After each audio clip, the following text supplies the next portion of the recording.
Assalamu alaikum wapenzi watazamaji wetu, tunaendelea na darasa letu la lugha ya alama, ambapo leo bila kupoteza muda tunaendelea katika kipengele cha mgawanyiko wa lugha ya alama. Kama tulivyoona katika kipindi cha nyuma, tuliweza kusoma kuhusiana na historia, tukaangalia nadharia, alfabeti na nambari. Sasa kabla ya kuendelea kusoma na zile alama zenyewe, kwanza tuangalie mgawanyiko wa lugha ya alama. Lugha ya alama imegawanyika vipi na imegawika vipi? Na kuna watu mbalimbali wameweza kuigawa hii lugha ya alama. Hii ni kutokana na jinsi lugha ya alama uingiaji wake na jinsi ya nchi yetu ya Tanzania ilivyo. Tukianza katika mgawanyiko wa lugha ya alama, inasema kwamba lugha ya alama ya Tanzania imegawanyika katika makundi makuu matatu kutokana na lugha yenyewe ya alama. Hivyo lugha hii ya alama imeweza kugawanyika katika makundi makuu matatu. Kwa hivyo mtu atakayekwambia kwamba au ikisemekana kuna aina mbili za lugha ya alama, hii na hii, tunajua kwamba huyu mtu ameichukua lugha ya alama katika engo au katika area gani au katika eneo gani. Kwa hivyo eneo la kwanza katika mgawanyiko wa lugha ya alama ni katika asili za alama za ndani. Tumesema kuna alama za ndani, kuna alama za nje ambazo zimekopwa na kuna alama za alfabeti. Kwa hivyo kuna alama za ndani, hizi ni alama ambazo zilizopatikana katika nchi yetu Tanzania, na pia kuna utamaduni wa eneo fulani, kwa sababu katika nchi yetu kila eneo ina utamaduni wake. Kwa hivyo pia lugha ya alama imegawanyika kutokana na utamaduni wa eneo husika. Mgawanyiko wa tatu ni urasmi. Kwa hivyo tutaanza kuangalia moja moja, tukianza na asili ya alama za ndani. Lugha ya alama ya Tanzania hii imegawanyika katika sehemu tofauti, ambazo miongoni mwao kama tulivyosema kuna alama zilizotoka kutoka UWZ na kuna alama ambazo zilizopatikana kutoka hapa Zanzibar. Na kama tunavyoona kwamba tulisema katika kipindi kilichopita wakati wa historia ya lugha ya alama kwamba hapo mwanzo ilikuwa inatumika lugha ya alama isiyo rasmi, lakini baada ya umoja wa watu wenye ulemavu kutoa wataalamu kutoka nje ya Zanzibar kuja hapa Zanzibar kufundisha lugha ya alama, kwa hivyo wale wakaja kufundisha lugha ya alama, ambao alama nyingi walitoka nazo zilifundishwa pale umoja wa walemavu. Hivyo basi ikaweza kupatikana katika hizi alama za ndani kuna alama ambazo zilizotoka UWZ, umoja wa watu wenye ulemavu. Maana yake hizi ni zile alama ambazo watu wataalamu baada ya kuja wakafundisha lugha ya alama walizotoka nazo Tanzania bara huko nje ya Zanzibar na kuzileta hapa. Kwa hivyo wataalamu wakasema kuna alama zilizotoka UWZ, yani ndo zile, na kuna alama ambazo zilizopatikana katika jamii, yani hizi alama za mitaani.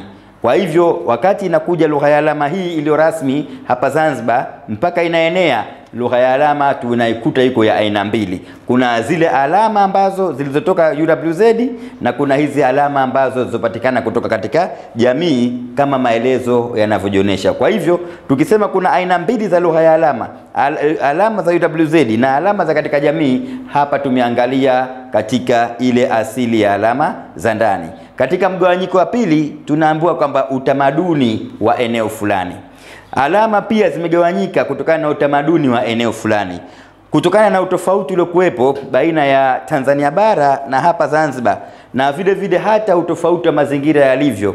Kwa hivyo pia lugha ya alama imeweza kugawanyika katika aina kuu mbili, ikiwemo kwamba alama za Tanzania bara na alama za Zanzibar. Kwa hivyo alama za Tanzania bara na alama za Zanzibar pia zinajenga lugha ya alama ya Tanzania. Kivipi? Kwamba kuna baadhi ya alama ambazo asili yake zinatoka Tanzania bara na kuna nyingine ambazo zinatoka hapa Zanzibar. Na hili sio geni katika lugha.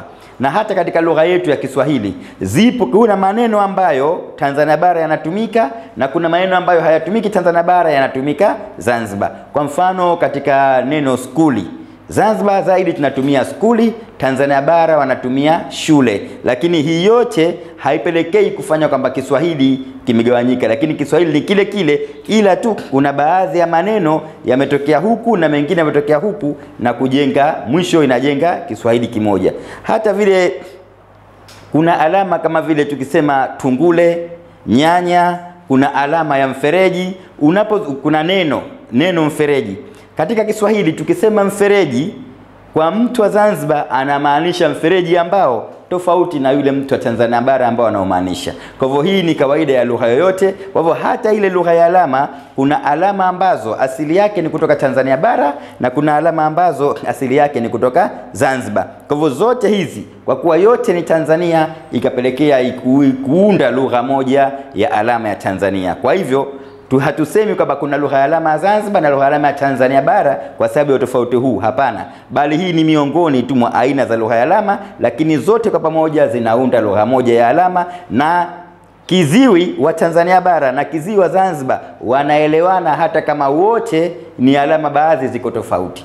Ni sasa na kusema kwamba mtu anaishi Zanzibar na anaishi Tanzania bara, hata kama wa Tanzania bara wanatumia baadhi ya misamiati tofauti ya Kiswahili na hii ya Zanzibar, lakini wanafahamiana. Na ndio maana tunakuta hata mkalimani wa lugha ya alama kutoka Zanzibar akienda Tanzania bara, na wa Tanzania bara mkalimani akija Zanzibar kwa viziwi, wanafahamiana kama kawaida. Na pia mgawanyiko mwingine ni katika hali ya urasmi. Kama tulivyozungumza kwamba hapo mwanzo kulikuwa kuna lugha ya alama hii ya mitaani. Hii lugha ya alama ya mitaani ndio tunaita lugha ya alama isiyo rasmi, au lugha ya alama ya jamii. Hii tunaita lugha ya alama isiyo rasmi. Na hii lugha ya alama ambayo waliokuja wataalamu kutoka UWZ wakaleta zile alama na mfumo mzima, zile ile inaitwa ni alama zilizo rasmi. Kwa hali hii sasa pia lugha ya alama ikaweza kugawanyika katika aina kuu mbili, ikawepo kwamba alama zilizo rasmi na alama ambazo zisizo rasmi, kama tunavyoona pale jinsi ilivyoelezewa kwamba hizi alama zisizo rasmi ni zile alama zilizokuwepo katika jamii, na hizi athari yake kwamba inawezekana kiziwa eneo moja akatofautiana kialama na kiziwa eneo jingine. Lakini alama zilizo rasmi hizi ndio hii alama ambazo zilizofanywa utafiti na kukubalika zitumike katika nchi nzima kwa ajili ya mawasiliano, na ndizo zilizounda hii lugha ya alama ya Tanzania, kwa sababu ndani yake kuna mpaka zile alama zisizo rasmi baada ya kuonekana ziko vizuri zikaingizwa katika kundi la alama zilizo rasmi. Kwa hiyo ndani yake unakuta kuna alama asili yake zilizo rasmi na kuna alama ambazo ndani yake zisizo rasmi ambazo ziliunda lugha ya alama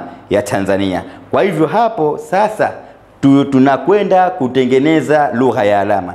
Kwa hivyo lugha ya alama ambayo tutaenda kuisomesha kwa sasa hivi, yale maneno yanatokana na hii lugha ya alama ya Tanzania ambayo inatumika hapa Zanzibar na hata kule Tanzania bara. Kwa pamoja hii tunaita lugha ya alama ya Tanzania. Kwa hivyo tutaendelea kufundishana. Baada ya kumaliza nambari, sasa tutakwenda kuangalia maneno na kuanza katika salamu na maamkizi na kujitambulisha. Hapa sasa ndio tutaanza yale maneno mpaka kufikia katika hatua ambayo nadhani itakuwa nzuri na tutakuwa tayari tumeshaelewana.